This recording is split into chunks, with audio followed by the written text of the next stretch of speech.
Okay, so today I'm going to do a video blog about something that I've been putting off for months. As some of you already know, I was diagnosed with multiple sclerosis back in March, and I wanted to talk about my first experience with a multiple sclerosis exacerbation. Yes, apparently the way that the disease seems to be behaving, I have relapsing remitting MS, and from what I gather, that means that I have relapses and then remissions, and what happens is that the lesions, I have lesions in my brain and my spinal cord. Something in my immune system goes awry, and it starts attacking that protective coating, that myelin that covers the nerve cells. And then these areas in my brain and my spinal cord get inflamed, and it causes these symptoms. And it causes these symptoms while the areas are inflamed, and then eventually the inflammation goes away. And usually what happens is that most of the symptoms go away, but there's usually a little bit of permanent damage left behind every time you have an exacerbation. What it felt like when I had the exacerbation, I wasn't really sure what was going on. I didn't really realize that I was having an attack. I just knew that I was having new symptoms. I started noticing the permanent damage in my left hand. It's been about a year ago. And since then what's happened is that it's kind of creeped up my arm. And it's moved up into my bicep now on my left arm. And what happens is that multiple sclerosis is a hardening of the muscles. And what it feels like, the way that I try to describe it so that somebody can understand, the best way that I can describe it, is that if you remember what it feels like when you've been out in the cold, when it's very cold outside and you've been outside for a long time, and you come in and your hands feel stiff and kind of numb. You still have some sensation in your hands, but they're also very numb, and it just feels very stiff. It's like that, except that when you have permanent damage, permanent nerve damage from multiple sclerosis, it feels that way all the time, and it kind of screws with your coordination. Like, I don't think, even though I'm right-handed anyway, so it's not that big of a deal, but I do believe I can see where I've lost coordination in my left hand. Yeah, I'm not as nimble as I used to be. But the new symptoms that I was noticing at the time when I went to meet my multiple sclerosis specialist, I had already talked to my physician about the possibility that I might have multiple sclerosis, and he was the one that sent me to have my first MRI. And then from there I went to see a neurologist, and then he's the one who I guess officially diagnosed me with multiple sclerosis. The way he put it was, after I had my second MRI, the first one was of my brain, the second one was of my spinal cord, and I had a spinal tap. And after all that, the neurologist said that he felt that it was a pretty safe diagnosis to say that I had multiple sclerosis. So from there I went to see the MS specialist, who was actually suggested to me by my physician. And of course my physician, his wife also happens to have multiple sclerosis, so I thought it seemed like a pretty good idea to go and see this specialist, because I figured she must be pretty good.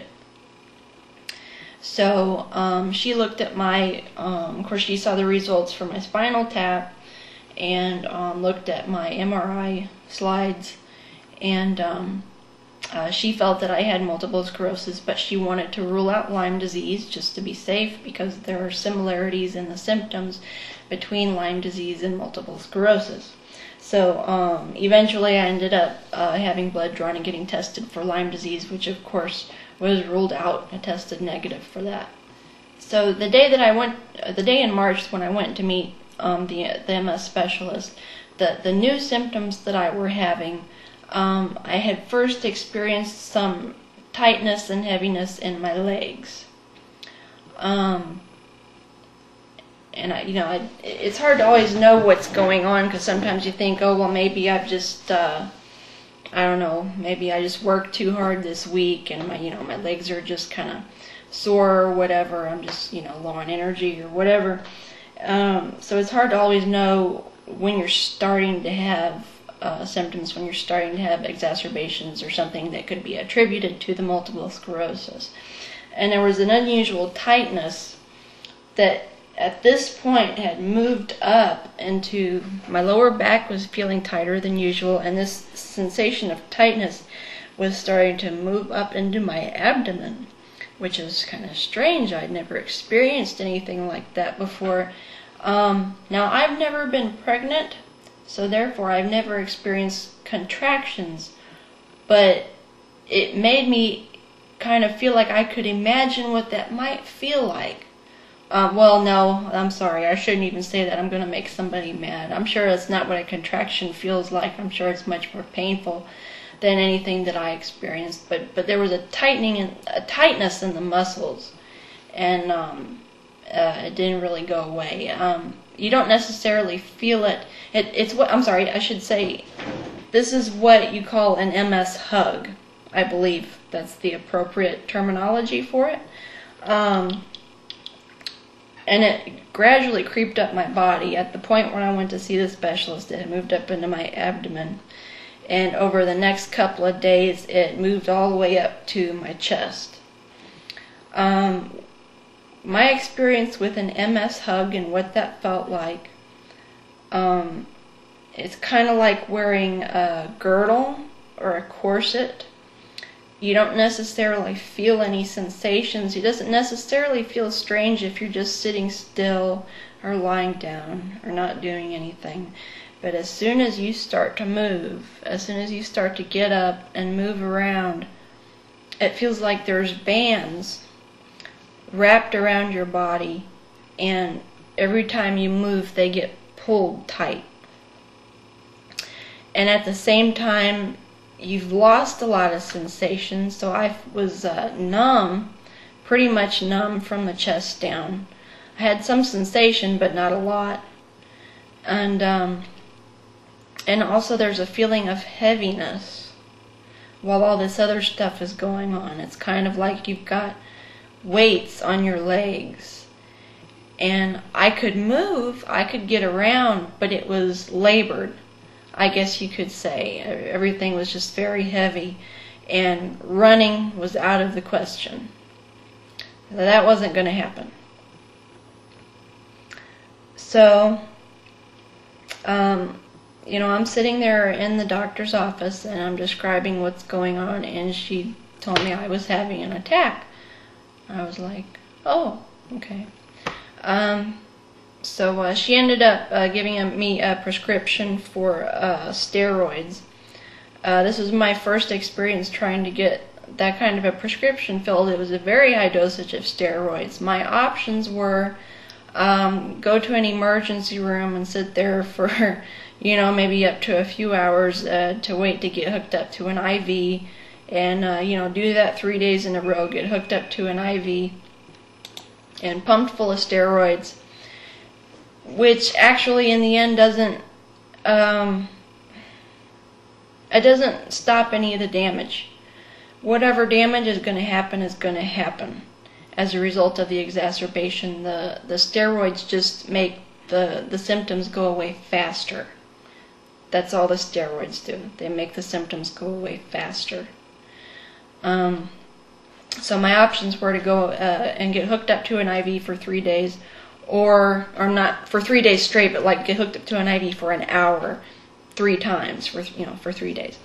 My options were that, or to get this high dosage of steroid pills, get this prescription filled, and I can't remember how many milligrams it was. It was ridiculously high, whatever it was, but it was like I had to take like 25 of these pills a day for 3 days. And I couldn't even tell if they worked or not, because by the time I had taken 50 of these pills, the symptoms were actually still getting worse. It wasn't until probably the day after I finished off the bottle that my symptoms started to go away. So I'm not even sure if the steroids helped, to be honest. So while all this strange stuff is going on, you know, I believe in, whether you want to call it God or the universe or higher power or, you know, the divine or whatever you want to call it. I have faith in whatever that is. And I knew it wasn't the end of the world, what was happening to me. But at the same time, you know, even though I know I'm going to be alright, at the same time, it's kind of scary because of how labored it was to try to move around. I'm thinking, you know, how permanent is this damage? You know, am I going to get better? How much of, you know,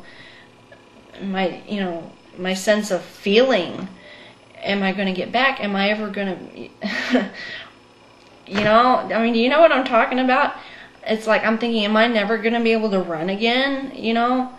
And so, all these thoughts are going through my head. And, you know, I live in this house that, I bought this house a couple years ago with the intention, I knew that it needed work. And the idea was, I'm going to buy this fixer-upper house. I'm going to stay here a few years, and I'll do a little bit of work here and there. And then after a few years go by, I'll turn around and I'll rent it out or sell it or something and move. And now I'm thinking, all that shit's out of the question. There's no way I'm going to be able to do any work. I'm thinking, man, I'm going to have to quit my job. I'm going to have to go on disability. I'm going to have to let the bank foreclose on my house and all this shit. And, okay, so anyways, back to my visit with the MS specialist. Okay, so she looked at my MRI slides with me, and she said, I was mostly concerned about what was going on in my brain. She looked at the lesions in my brain, and for one, she said they were small, and there weren't very many of them. She said that they were insignificant enough that they actually should not be causing me any symptoms. I'm a little skeptical of that, but that, you know, she's the specialist and that's what she told me. And she said that there was also evidence where the lesions in my brain had remyelinated or healed themselves, because the brain can do that. The brain is capable of healing itself. The spinal cord is a different story. I also have a lesion, at least one lesion that we could see in my spinal cord. The MRI of my spine didn't go all the way down, so it's possible that if I had, and of course these MRIs were taken a few months ago, so there, you know, things could have happened since then as well. But from what you could see in the MRI of my spinal cord, it only went down so far. So it's possible that there was more damage on the lower part of my spine that was not visible in the MRI. And of course, the lesions in your spinal cord are pretty much just permanent. There's nothing that you can do about that. The damage that's done in your spinal cord is pretty much just done, and that's the end of it.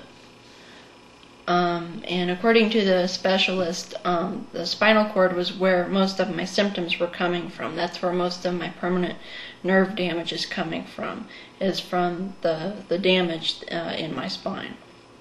And then, of course, the good news that came out of all of this was that she did believe that I had a mild case of multiple sclerosis as opposed to a severe case. But if you think that you might have multiple sclerosis, or you've been diagnosed with multiple sclerosis, and you're experiencing these symptoms for the first time, just try not to freak out over it, because chances are, if you're having an exacerbation, that most all of those symptoms will go away.